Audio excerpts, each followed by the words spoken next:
ஆளுங்கட்சியாக இருக்கிற தமிழக வெற்றி கழக அமைச்சர்கள் அவர்களுடைய பிஏக்களை இன்னமும் முழுமையாக நியமிக்கவில்லை. அதாவது ஒரு அமைச்சருக்கு 4 பிஏக்கள் இருக்கலாம். ஒவ்வொருவருக்கும் அவருக்கு என்னென்ன பணிகள் என்று வகுக்கப்பட்டிருக்கு. அதாவது senior PA, junior PA, special PA என்பதெல்லாம் அரசு ஊழியர்களாக இருக்க வேண்டும். அவங்க எந்த டிபார்ட்மெண்ட்ல வேணாலும் இருக்கலாம்.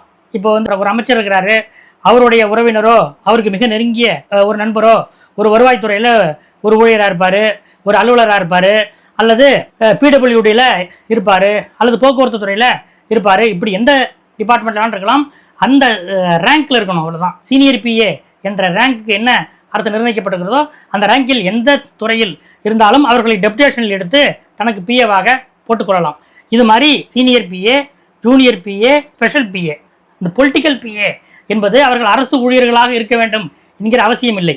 அது இதுவரைக்கும் நடைமுறை என்னவென்றால், அமைச்சர்கள் அவர்களுடைய சொந்த மச்சான், மாமா பையன், அக்கா பையன் என்று தனக்கு மிக நெருக்கமான தன்னுடைய சாதிக்காரர்களாக, தன்னுடைய இரத்த சொந்தத்தினராக பார்த்துதான் இந்த பிஏ உள்ளிட்ட பதவிகளில் நியமிப்பார்கள். இப்படித்தான் இதுவரைக்கும் இருந்திருக்கு. அதிமுக, திமுக என்று இதுவரைக்கும் அப்படித்தான் இருந்திருக்கு. ஆனால் இப்போது தமிழக வெற்றி கழக அமைச்சர்கள் இந்த பிஏக்கள் நியமனத்தில் முழுமையான ஒரு கட்டுப்பாட்டுக்கு உள்ளாகி இருக்கிறார்கள் என்று சொல்கிறார்கள். என்ன கட்டுப்பாடு என்றால், இந்த அமைச்சரவையின் முக்கியமான அமைச்சராக இருக்கக்கூடிய நிழல் முதலமைச்சர் என்று தமிழக வெற்றி கழகத்தின் எதிர்க்கட்சிகளால் மட்டுமல்ல, அந்த கட்சிக்குள்ளேயே வர்ணிக்கப்படுகிற அமைச்சர் ஆதவ் அர்ஜுனா தான் இந்த அனைத்து அமைச்சர்களுக்கும், பெரும்பாலான அமைச்சர்களுக்கும் பிஏக்கள் யார் என்பதை முடிவு செய்கிறார் என்று கோட்டை வட்டாரத்திலே முக்கியமான சிலர் கூறுகிறார்கள். என்னங்க இப்படி சொல்றீங்க? ஒவ்வொரு அமைச்சருடைய அது தனிப்பட்ட விருப்பம் இல்லையா என்று கேட்டால், ஆமாம், விருப்பம்தான்.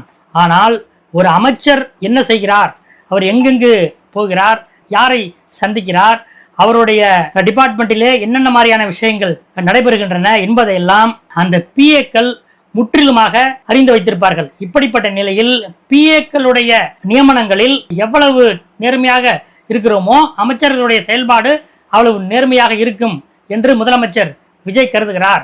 அதனால ஆதவ் அர்ஜுனா ஒவ்வொரு அமைச்சருக்கும் அவங்களுடைய பிஏக்கள் யார் என்பதை அவருடைய ஆலோசனையின் பேரில் அவர் தான் பப்ளிக் டிபார்ட்மெண்ட்டுக்கு சிபாரிசு பண்றாரு. பப்ளிக் டிபார்ட்மெண்ட்டோட ஒப்புதல் கிடைத்த பிறகுதான் அந்த பிஏக்கள் நியமனம் நடைபெறும் என்று கோட்டை வட்டாரத்தில் கூறுகிறார்கள். இதுல 2 அமைச்சர்கள் விதிவிலக்கு. அதாவது மருத்துவம் மற்றும் மக்கள் நல்வாழ்வுத்துறை அமைச்சர் டாக்டர் அருண்ராஜ், மூத்த அமைச்சர் வருவாய்த்துறை அமைச்சர் செங்கோட்டையன், இந்த 2 பேரை தவிர அமைச்சர் புசி ஆனந்தின் பிஏ உட்பட ஆதவ் அர்ஜுனாவின் ரேடாரில் தான் இருக்கிறார் என்பதுதான் கோட்டை வட்டாரத்திலிருந்து கிடைக்கிற முக்கிய தகவல்.